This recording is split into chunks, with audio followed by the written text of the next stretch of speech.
Now, before the festival of the Passover, Jesus knew that his hour had come to depart from this world and go to the Father. Having loved his own who were in the world, he loved them to the end.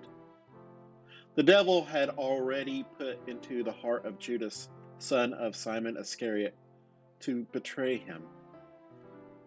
And during supper, Jesus, knowing that the Father had given all things into his hands, and that he had come from God and was going to God, got up from the table, took off his outer robe, and tied a towel around himself.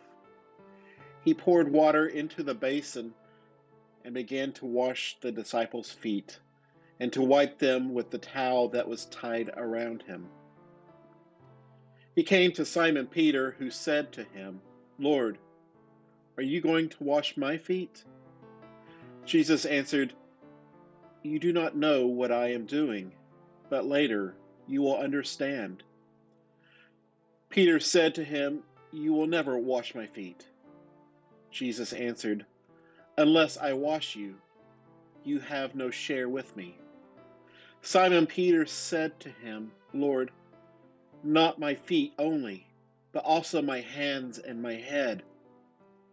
Jesus said to him, "One who has bathed does not need to wash, except for the feet, but is entirely clean. And you are clean, though not all of you." For he knew who was to betray him. For this reason he said, "Not all of you are clean." After he washed their feet and had put on his robe, he had returned to the table and said to them, "Do you know what I have done to you? You call me teacher and Lord, and you are right, for that is what I am. So if I, your Lord and teacher, have washed your feet, you also ought to wash one another's feet. For I have set you an example, that you should also do as I have done to you. Very truly I tell you, servants are not greater than their master, nor are messengers greater than the one who sent them. If you know these things, you are blessed if you do them."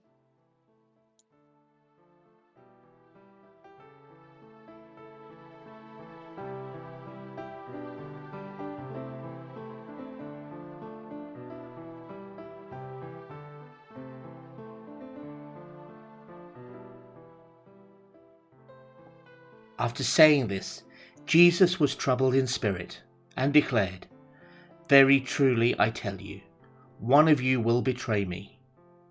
The disciples looked at one another, uncertain of whom he was speaking. One of his disciples, the one whom Jesus loved, was reclining next to him. Simon Peter therefore motioned to him to ask Jesus of whom he was speaking. So while reclining next to Jesus, he asked him, "Lord, who is it?" Jesus answered, "It is the one to whom I give this piece of bread when I have dipped it in the dish." So when he had dipped the piece of bread, he gave it to Judas, son of Iscariot. After he received the piece of bread, Satan entered into him. Jesus said to him, "Do quickly what you are going to do." Now no one at the table knew why he said this to him. Some thought that, because Judas had the common purse, Jesus was telling him, "Buy what we need for the festival," or that he should give something to the poor. So after receiving the piece of bread, he immediately went out, and it was night.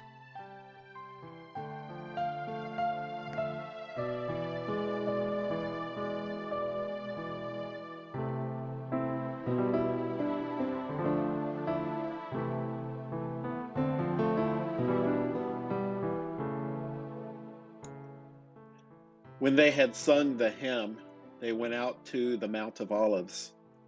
Then Jesus said to them, "You will all become deserters because of me this night, for it is written, 'I will strike the shepherd, and the sheep of the flock will be scattered.' But after I am raised up, I will go ahead of you to Galilee." Peter said to him, "Though all become deserters because of you, I will never desert you." Jesus said to him, "Truly I tell you, this very night, before the cock crows, you will deny me 3 times." Peter said to him, "Even though I must die with you, I will not deny you." And so said all the disciples.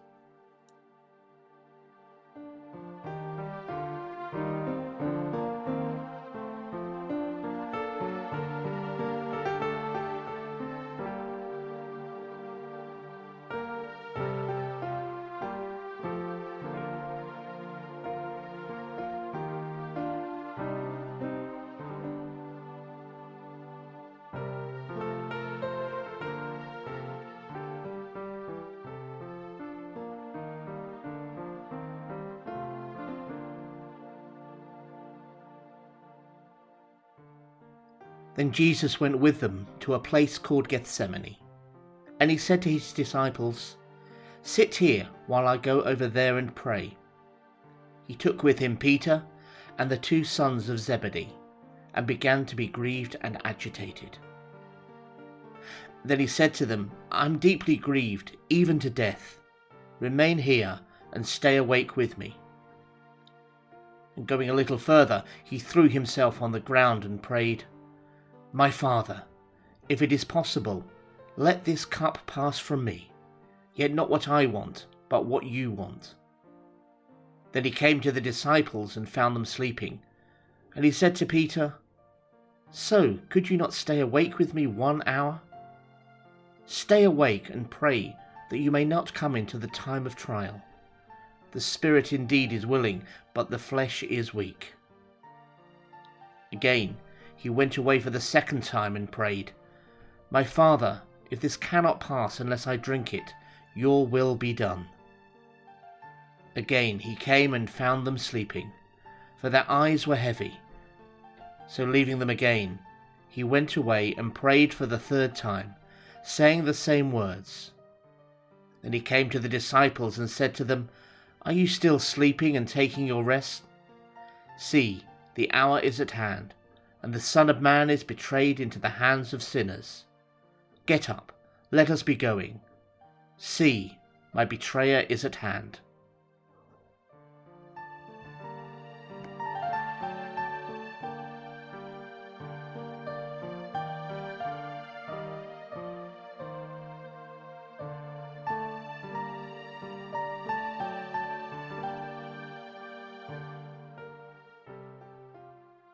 While he was still speaking, Judas, one of the 12, arrived.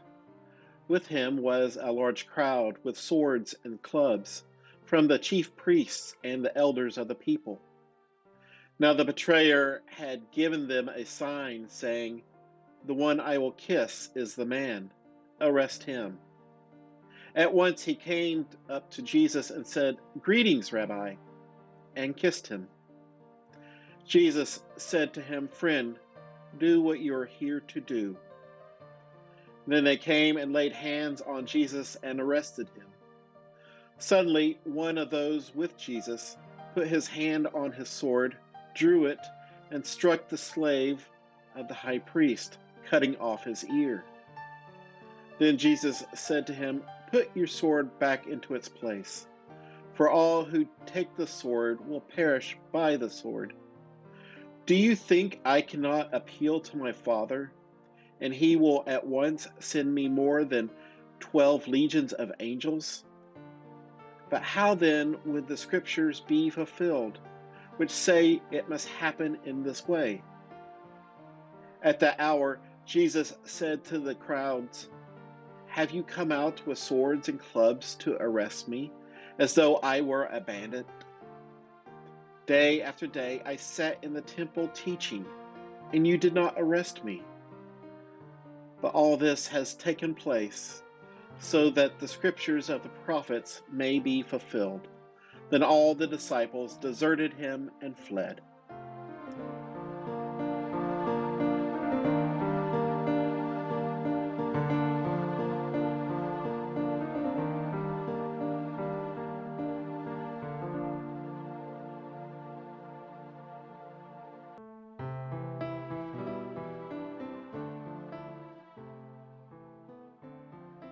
Those who had arrested Jesus took him to Caiaphas the high priest, in whose house the scribes and the elders had gathered. But Peter was following him at a distance, as far as the courtyard of the high priest, and going inside he sat with the guards in order to see how this would end. Now the chief priests and the whole council were looking for false testimony against Jesus, so that they might put him to death, but they found none, though many false witnesses came forward. At last 2 came forward and said, "This fellow said, 'I'm able to destroy the temple of God and to build it in 3 days.'" The high priest stood up and said, "Have you no answer? What is it that they testify against you?" But Jesus was silent. Then the high priest said to him, "I put you under oath before the living God. Tell us if you are the Messiah, the Son of God." Jesus said to him, "You have said so. But I tell you, from now on you will see the Son of Man seated at the right hand of power and coming on the clouds of heaven." Then the high priest tore his clothes and said, "He has blasphemed. Why do we still need witnesses? You've now heard his blasphemy. What is your verdict?" They answered him, "He deserves death." Then they spat in his face and struck him, and some slapped him, saying, "Prophesy to us, you, Messiah. Who is it that struck you?" Now Peter was sitting outside in the courtyard. A servant girl came to him and said, "You also were with Jesus the Galilean." But he denied it before all of them, saying, "I do not know what you are talking about." When he went to the porch, another servant girl saw him, and she said to the bystanders, "This man was with Jesus of Nazareth." Again he denied it with an oath, "I do not know the man." After a little while the bystanders came up and said to Peter, "Certainly you are also one of them, for your accent betrays you." And he began to curse, and he swore an oath, "I do not know the man." At that moment the cock crowed. Then Peter remembered what Jesus had said, "Before the cock crows, you will deny me 3 times." And he went out and wept bitterly.